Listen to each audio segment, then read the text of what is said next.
O contra-ataque dos ucranianos foi frustrado. Mais de 300 militares derrubados, além de 6 batalhões mecanizados e uma série de tanques, inclusive com fotos mostrando essa derrota dos ucranianos. Porém, segundo a Ucrânia, a situação não é bem assim e, pelo menos até o momento, eles não se pronunciaram de maneira oficial. Será que o contra-ataque da Ucrânia de fato começou assim como os russos estão colocando?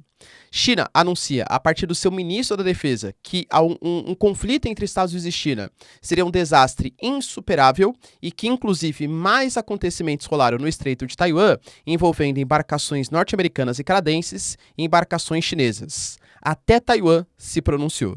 A Arábia Saudita recebe Nicolás Maduro em um contexto em que a OPEP, que é a organização aí responsável pela manipulação dos preços do petróleo na forma de um cartel, anuncia um corte da produção que, claro, afeta o mundo, mas pode afetar principalmente Brasilzão, a gente.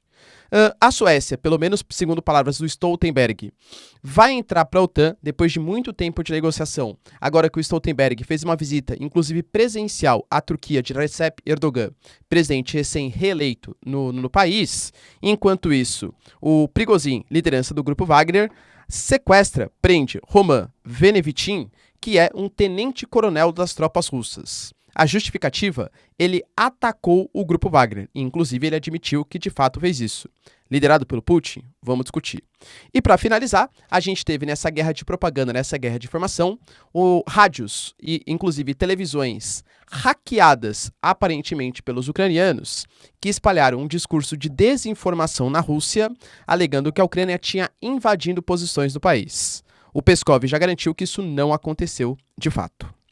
Se vocês querem entender um pouco mais sobre esses assuntos, e muito mais também sobre geografia, geopolítica, atualidades, política, polêmicas, enfim, tudo para você se manter sempre bem atualizado, já se inscreve no canal, deixa seu like, compartilha esse vídeo, que eu, professor Ricardo, conto muito com a sua ajuda. Belezinha?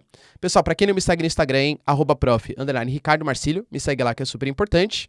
E só um recado aqui rapidinho para vocês. Eu, além do meu trabalho aqui no YouTube, eu também trabalho bastante de maneira presencial, com aulas, eventos, palestras. E claro, a comunicação verbal que eu estou falando importa muito, mas a comunicação não verbal, a maneira como me apresento, a maneira como me mostro para a audiência, também conta muito na credibilidade no que você está passando de informação.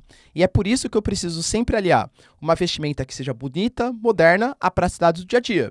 Cara, convenhamos, né? Eu não tenho todo aquele tempo disponível, então eu preciso de uma coisa que seja bastante prática e confortável. E é pensando nisso que eu sempre uso roupas da Insider. A Insider, ela coloca as tecnologias mais modernas possíveis nas vestimentas. Por exemplo, essa Tech Shirt, por exemplo, ela tem uma tecnologia que deixa esse tecido 2 vezes mais leve que o tecido de algodão convencional. Fora que, por exemplo, eu não passo a camiseta, porque quando eu coloco, a tecnologia dela faz com que o próprio calor do corpo vá desamassando ela. É uma tecnologia que a camiseta não desbota, durando muito mais que o algodão convencional, fora que é muito mais sustentável também. Outra coisa importante, eu trabalho com comunicação, falando, andando para lá e para cá, e às vezes você vai transpirando durante o dia. A tecnologia dessa camiseta é anti-odor, então não deixa você ficar com aquele cheirinho, vamos colocar, complicado no final do dia.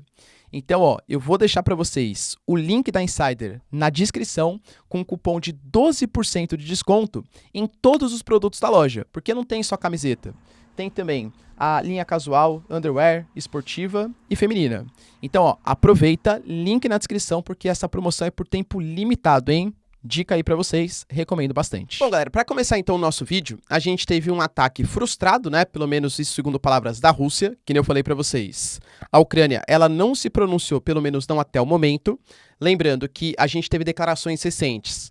No dia 2 agora de junho, né, o Zelensky, em uma entrevista, ele falou que a Ucrânia está pronta para o contra-ataque, que pode acontecer a qualquer momento, e o Ministério da Defesa da Ucrânia divulgou um vídeo em que existem vários soldados, enfim, militares, que estão pedindo silêncio, no indicativo que a Ucrânia não vai se pronunciar sobre as suas principais medidas, no futuro próximo. Ou seja, quando rolar o contra-ataque, vocês vão saber.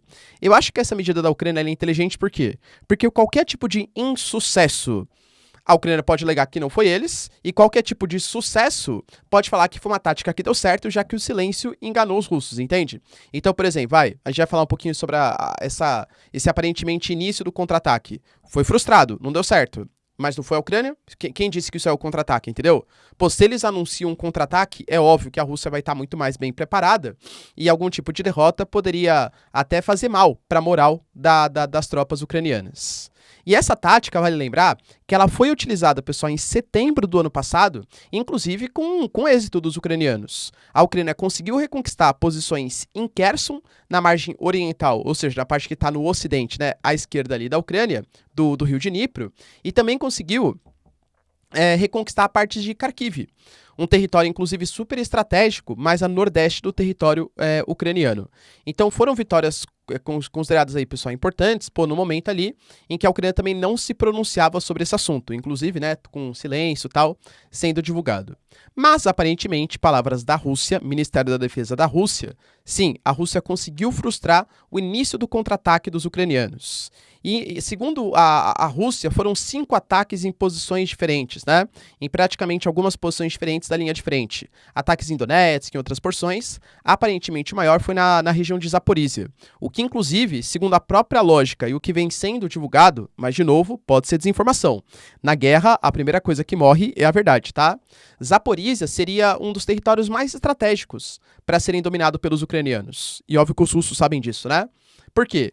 Porque se a Ucrânia consegue conquistar Zaporísia, ela corta a conexão que existe da Rússia, então dos territórios ali, né, de Donetsk, de Lugansk e tal, com as porções próximas de Kherson e também com a Crimeia, o que, claro, facilitaria bastante a reconquista dessas duas porções. Pô, reconquistou a Crimeia, reconquistou Kherson, isso dá muito mais moral para os ucranianos partirem para cima também dos outros territórios, que são super importantes economicamente, industrialmente, recursos naturais, produção de grãos, enfim, né?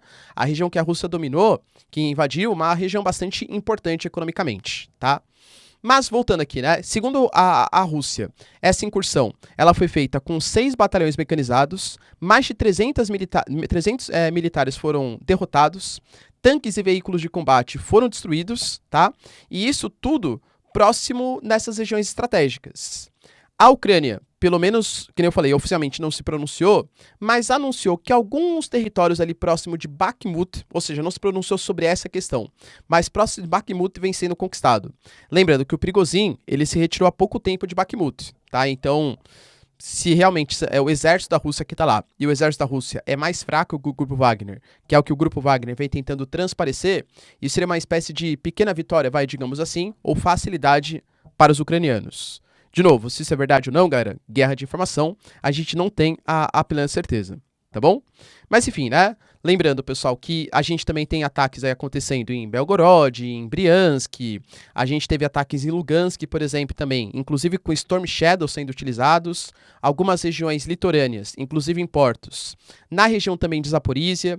Tudo isso pode ser uma espécie de como se eu estivesse tergiversando sobre o assunto principal, né? Então a gente vai fazendo ataques aqui não é a Ucrânia que está atacando, mas são insurgentes russos, a gente vai criando distrações para um ataque mais forte no futuro próximo. Ou, de fato, a Ucrânia não está conseguindo reconquistar. Qual é a sua grande aposta? Os russos realmente barraram o início dos contra-ataques? Lembrando que imagens foram divulgadas, tá? De tanques destruídos e das tropas sendo atacadas pelo Ministério da Defesa da Rússia. A China, através do seu ministro da Defesa, que é o Li Shangfu, garante, pessoal, numa cúpula de segurança, que nesse momento a situação entre Estados Unidos e China está péssima e que, inclusive, algum tipo de desastre insustentável poderia rolar num futuro próximo. E eu diria que são 3, tem vários, tá? Mas 3 são os principais pontos de embate. Primeiro, a questão em Taiwan. A gente sabe que a ilha, pessoal, principalmente depois do governo Biden, né? Pô, já teve a presidente de Taiwan fazendo a visita a Kevin McCarthy, já teve a Nancy Pelosi, por exemplo, fazendo uma visita a Taiwan, quebrando aquela lógica da ambiguidade estratégica. E nesse momento, os Estados Unidos, ele acabou de fechar um acordo comercial com Taiwan. Pô, galera, você não fecha, né? Os Estados Unidos, em tese, reconhece somente a China, uma China única, tá? Estabelecer um acordo comercial, além da venda de caças, equipamentos, tal, pô, não é reconhecer uma única China, é negociar com 2 países diferentes, considerando Taiwan como independente. Isso é a lógica da ambiguidade estratégica pelos Estados Unidos, só que a barra vem sendo mais forçada, vamos colocar assim, até porque a China também, através do Xi Jinping, dos seus discursos, fala de uma unificação chinesa. Então a tensão está aumentando entre os 2 lados. Só que nesse momento, pessoal, então, ó, a gente tem Taiwan, inclusive a gente teve, por exemplo, navios canadenses e americanos que no final de semana circundaram as regiões próximas do Estreito de Taiwan, garantindo que aquilo são águas internacionais, enquanto a China considera que não. Inclusive, o Canadá e os Estados Unidos alegam que a China fez manobras marítimas perigosas próximos das embarcações americanas e canadenses. Tem a questão, por exemplo, do Mar da China Meridional, e no Mar da China Meridional a gente teve, por exemplo, um caça americano que foi surpreendido por um caça chinês, que passou a 150 metros de distância. Para a questão de caça, galera, isso é muito perto, até gerou turbulência no caça americano, isso foi divulgado, tá, com imagens. E a própria questão econômica. A gente tem sanções, por exemplo, a chips, semicondutores, a produtos chineses, alegando uma questão de propriedade intelectual e defesa do mercado americano. Ou seja, eu acho que em todos os pontos, né, na geopolítica internacional, na questão militar, na questão econômica, China e Estados Unidos estão dando um grande embate. E é por isso, por exemplo, que o Lloyd Austin, quando teve a questão com os caças, ele convocou o Ministério da Defesa da China para fazer uma espécie de negociação militar. Só que o Li Shangfu, ele garantiu que ele não pode se conversar, e inclusive recusou o convite, porque ele é sancionado. Pois é, desde 2018, os Estados Unidos, porque a China comprou alguns equipamentos militares da Rússia de defesa, o Li Shangfu, ele foi, eu ia falar cancelado, mas é tipo isso, né? Ele foi sancionado, ele foi cancelado, entre aspas, pelos Estados Unidos e não pode mais estabelecer relação diplomática. E é isso que a China alega. Pô, como que eu vou estabelecer uma relação diplomática se o cara é sancionado? Então, ele não pode visitar os Estados Unidos, ele não pode comprar ou fazer palestras em uma série de países, então tira as sanções que a gente passa a negociar. Fato é, galera, que o ponto de tensão, ele está em muitas regiões sensíveis, vamos colocar assim, e por isso que a China também se pronunciou nesse sentido. Taiwan, que geralmente, pessoal, não tem uma voz tão ativa no cenário internacional, geralmente é Estados Unidos que fala muito por Taiwan, se pronunciou colocando que a China gera uma desestabilização da geopolítica local, enquanto, claro, os chineses alegam que essa OTAN oriental que os americanos vêm querendo criar, com parceria com o Japão, parceria com as Filipinas, parceria com Taiwan, que causa essa desestabilização, principalmente do Sudeste Asiático. A gente teve também, pessoal, notícias importantes, inclusive tristes para o Brasil, né? Vamos explicar por quê. De corte de produção de petróleo, pois é, a OPEP anunciou, pessoal, OPEP+, né? Que é quando a OPEP se reúne também com a Rússia, que é uma grande produtora, que ela vai cortar progressivamente a sua produção de petróleo. Por quê? A OPEP, ela funciona como se fosse uma espécie de cartel, e claro, liderado pela Arábia Saudita. Para vocês terem uma noção, a Arábia Saudita, ela concentra cerca de 20%, 17% das vendas globais de petróleo do mundo. Então, se a Arábia Saudita, em conjunto com os outros países, né, anuncia que vão produzir menos barris de petróleo, será ofertado menos petróleo no mercado internacional, consequentemente vai aumentar o preço. A Arábia Saudita alegou que ano passado o petróleo estava sendo negociado a $100, no seu topo ali, né, próximo dos $100. Nesse momento, está próximo de 70. Segundo as previsões, tá? A Arábia Saudita quer negociar, quer trabalhar com petróleo próximo de $80 o barril. Por que isso é prejudicial para a Petrobras? A gente teve uma mudança na política do petróleo aqui no Brasil. O PPI, né? Ou seja, a variação do preço do combustível de acordo com a paridade do mercado internacional, ela vai ser levada em consideração segundo a Petrobras, mas ela não é mais obrigatória, não é mais um vínculo obrigatório. Então, se o governo brasileiro achar bom vender petróleo mais barato do que é o comercializado no mercado internacional, isso vai ser feito. E isso pode impactar o valor das ações ou o valor da própria empresa da Petrobras. Petróleo caro lá fora, o vendendo petróleo barato aqui no mercado interno, vai trabalhar com menos lucro e talvez, galera, não sei, tá? Até no prejuízo. Fato é que dentro da geopolítica internacional, isso foi visto com péssimos olhos pelos Estados Unidos, claro. E talvez, até por isso, se bem que estava marcado antes, né? Mas o Antony Blinken vai fazer uma reunião com os sauditas. Mas, um dia antes dele fazer, olha quem tá por lá, o Nicolás Maduro. Nicolás Maduro, presidente da Venezuela, cara, que vem voltando, né, a estabelecer relações diplomáticas com Macron, com Biden, o Brasil, né, até falei para vocês na semana passada que ele defendeu a, entre aspas, democracia na Venezuela, enfim, tá? Mas vem voltando a estabelecer parceria geopolítica com uma série de países. E o Maduro também foi recebido na Arábia Saudita. penso eu, tá? Muito dentro da proposta de uma futura reunião dos BRICS, em que Venezuela e Arábia Saudita são fortíssimos candidatos. Talvez não a entrar nos BRICS necessariamente. A Arábia Saudita penso que sim, tá? Venezuela não sei. Mas ser financiados pelo NDB, o Banco dos BRICS. A Dilma, que é a presidente do Banco dos BRICS, falou que não obrigatoriamente para você ter obras de infraestrutura financiadas, superar crises, como já foi o Banco Mundial e já foi o FMI no passado para esses países, você não precisa fazer parte dos BRICS para receber auxílio do NDB. O NDB vai ser um banco de desenvolvimento a nível internacional, sem necessariamente participar da organização, tá? Outra notícia importante, cara, que a gente tem, tá acerca do Stoltenberg. O Stoltenberg, ele fez uma visita a Ankara, a Turquia, e foi conversar com Recep Erdogan, presidente da Turquia, inclusive recém-reeleito aí, né, com quase 52% dos votos. Nessa reunião que os dois tiveram, a decisão foi clara, tá? Precisamos incluir a Suécia na OTAN. Lembrando que inicialmente Finlândia e Suécia anunciaram uma adesão conjunta, só que a Suécia não entrou e a Finlândia entrou.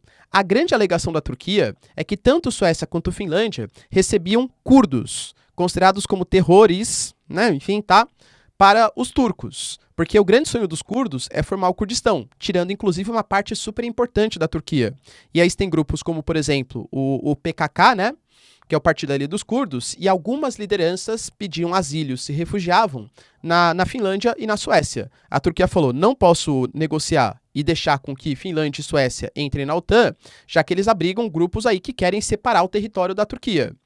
A Finlândia conseguiu negociar, só que a Suécia foi com um pouco mais de radicalismo. A população começou a protestar, a reclamar da Turquia. Teve até parlamentar que foi protestar, entre aspas, queimando um Alcorão em frente à embaixada da Turquia. E a Turquia falou, jamais vou negociar com esses caras. O Stoltenberg teve que ir lá, passar um pano, tudo tal. E aparentemente foi formada uma comitiva entre Finlândia, Suécia e Turquia para que os 3 países negociem como acabar com terrores, né? Enfim, na prática, como acabar com os curdos nos 2 países. Ou seja, a Suécia, percebendo que era mais importante entrar para a OTAN do que comprar briga com a Turquia e muito mais defender os curdos, deve ter deixado, né? Então, curdo, vai lá para a Turquia, dane-se. Minha estratégia mais importante aqui é entrar para a OTAN. Lembrando que a Hungria, de Viktor Orbán, aliada do Putin, também não aceitou ainda, tá? A entrada da Suécia. A gente teve o Roman Venevitin, que é um tenente-coronel, pessoal das tropas russas, inclusive disposto no território da Ucrânia, foi capturado pelo Prigozhin. Eu falei para vocês no vídeo de ontem, né? Exatamente no vídeo de ontem, que o Prigozhin tinha alegado que as tropas do grupo Wagner, elas tinham sido boicotadas pelas tropas da Rússia. Os grupo Wagner ia seguir um caminho obrigatório e, segundo o grupo Wagner, existiam algumas minas. Quando eles perceberam, eles foram inclusive atacados por tropas do exército russo. Isso, na prática, pessoal, comprova que o exército russo e o grupo Wagner não se dão muito bem. Cada vez mais fica difícil acreditar. Ou será que é propaganda russa, né? É muito confuso, galera. A desinformação rola solta na guerra, tá? Será que tudo isso é um grande teatro do Prigozhin mesmo? Para mostrar uma fragilidade da Rússia, próximo de Bakhmut? Ou, de fato, será que o Prigozhin não está se entendendo bem com as tropas da Rússia?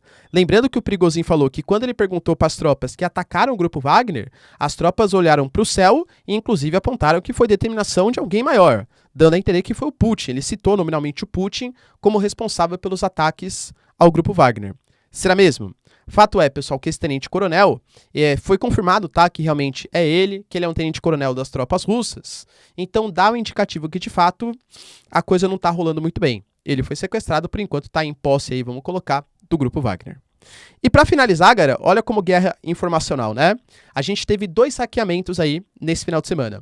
Um somente entre aspas, né, na Crimeia, onde o vídeo que eu mostrei para vocês, né, das tropas ucranianas fazendo silêncio, que não vão falar quando vai conquistar tal, foi transmitido na TV a cabo de algumas localidades, foi um hackeamento, e também foi feito na Rússia, isso confirmado pelo próprio Peskov, um hackeamento de rádios principalmente nas regiões fronteiriças da Rússia.